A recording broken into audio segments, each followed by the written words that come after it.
Hi, this is Dave Jensen, and today we'll be discussing the two-tray method of indirect bonding, both preclinical and clinical.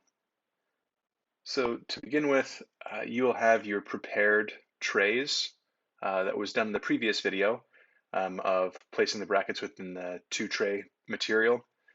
This I recommend storing in a black or an orange case. This is because any blue light that can seep into the tray after placing on the composite will be blocked out by the complementary color. So to begin with, just make sure that all of your brackets are indeed free of any composite remaining from the indirect bond tray of fabrication step. Um, the next thing we'll do is we'll have our composite ready. We use light bond. Light bond is a highly filled material, composite material that has a little more of a property of a flowable as well, so it tends to be a little bit better in indirect bonding. When placing the composite on the composite pads, I'll place the tip of the applicator just at the gingival portion of the bracket pad and just pull up as I'm squeezing a small amount of composite out. This will leave just enough where we will be able to adhere to the tooth and to the bracket pad. Know that you're not going to be able to cut any of this off when the bracket is placed because this will all be under the tray and cured in time. So you can see here that the composite is just a small amount, knowing that I'll be trimming some of this away and on the gingival portion. Knowing that the tray will be seated from that direction, you'll actually have more benefit with more of the composite sitting at the gingival region. Now, when I adapt the composite into the bracket pad, I'll use the end of a Mr. Phelps or spatula instrument. If you're using the broad side of the spatula, the composite tends to adhere to the instrument more than the bracket pad. So just kind of squeezing this into the bracket pad helps with a more sharp end of the instrument. Again, I'll remove any of the composite now that is superfluous to our bonding, just because we're not going to be able to remove that when we cure underneath the pad. Another thing you'll see me do here is leave a little extra on the molar, particularly in the center. This is going to account for the buccal groove that's not really well adapted in the bracket pads for most brackets. You also see that as the composite is expressed into the bracket pad, it'll change from more of a dull white to translucent. So now that that's complete, we'll put back in our tray. You can usually do this up to 24 hours in advance. I wouldn't recommend any further, just in case we do have any slumping of the material. So now we'll go into our clinical scenario. The armamentarium for the clinical bond up is going to be very similar to our normal bond up. With the exception of some of the composite materials. That said, I still do recommend having them around just because you may have a debond if you don't get the full placement of each bracket.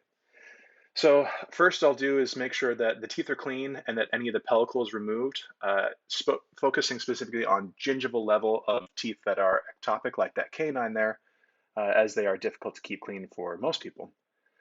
Cleaning each of the teeth and making sure that they're nice and smooth. Fortunately, our patient here has pretty good oral hygiene. Next will be isolation. Now, I use a 90-90 method on the low volume suction.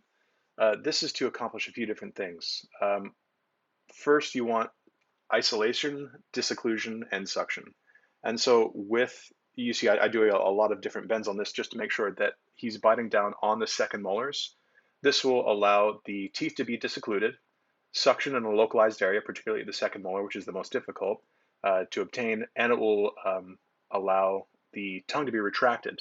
I'll turn the patient towards that side as well, so if any liquid starts to collect on that side, it tends to collect on that low-speed suction area. We'll then do acid etching on each of the teeth here. And once I fully do, I'll usually one arch at a time. Once I get all of my acid in place, I'll then remove as much as possible with the high volume saliva ejector. And you'll notice here that at one point, when I take my hand away, the patient will swallow. And this is kind of an inopportune time for the tongue, but you see that this isolation is still in place with our 90-90 method. So now when I want to clear off the rest of the acid etch, I'll place the high volume suction on the opposite side that I did my low volume, and I will use water first, and then air and water to make sure that I'm cleaning and drying all of the etch out of place. Also, again, making sure that when we are preparing each tooth before the preparation of the brackets, that the teeth are very dry. And I also get up in the vestibule. You'll see that I'll run my air up in the vestibule because that can be where a lot of saliva hides, and it can be wicked by the trays. So you want to make sure that the gums are nice and dry too, not just the teeth themselves. So now when we've completed our drying of the teeth, now it's time to take away the light and place our bond. Making sure the bond covers all surfaces that have been prepared with the etch. I usually go just a little wider than the etched regions to make sure that I don't run into any issues of unetched surface. Again, you can see good tongue control there with our 90-90 method on the low volume ejection. So once we've placed our bond, testing, make sure there's no water coming out of air and water syringe. Just give it a nice blow on all of the teeth to make sure that you've got a nice thin layer. It's not necessary to cure in this stage because we're not really going to be worrying about too much slipping around on the teeth. However, I still do like to have this cured just to make sure that we've got a good infiltration of the bond into the enamel rods. So now it's time to place the trays. This is a very important time. You want to keep a close eye on them because they will tend to move their tongue towards their teeth. Just make sure to instruct them well. Again, with our midline marked, which is much easier to see now that we've got it marked on the tray, I'm going to place the tray in place. Now, I'll also take a small bracket positioner and I'll just press firmly on the brackets facially as it is seated in the mouth. I'll also look at the incisal tip of the trays to make sure that there is no kind of grayish look in between the bracket and the teeth. This means that there's a space in between and the trays are not seated appropriately. So now that I've got all these, the composite expressed onto the teeth, I will, with facial pressure from the light and occlusal pressure from my fingers, just a firm 1 pound pressure or so, press on the adjacent teeth. Especially if you're going to be pressing facially with the light, you can deform the tray, causing the most adjacent bracket to kind of pull off of the tooth. So you want to make sure that you've got pressure from all directions in that the bracket should be seated against the tooth, not only occlusally, but as well as facially. So now that you've got that essentially tacked on there, you can take off the top tray. This should come off pretty easily. Now we've got a little bit more access to the teeth, just a small amount. Again, I will light cure again, usually from the lingual as well, to kind of pull that composite in and through towards the tooth surface as the composite does cure towards the light. And then when removing the soft tray, I'll usually grab in between the embrasure of the second molar and the first molar, or just on the lingual of the first molar, and displace the tray facially, kind of wrapping it out and from underneath.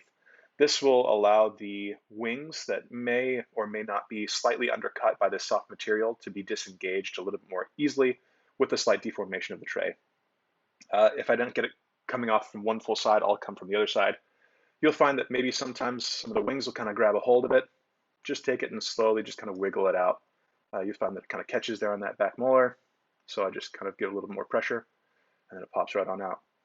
So there you have it, a fully bonded upper arch. This is then completed on the lower arch, and now you've completed an indirect bond.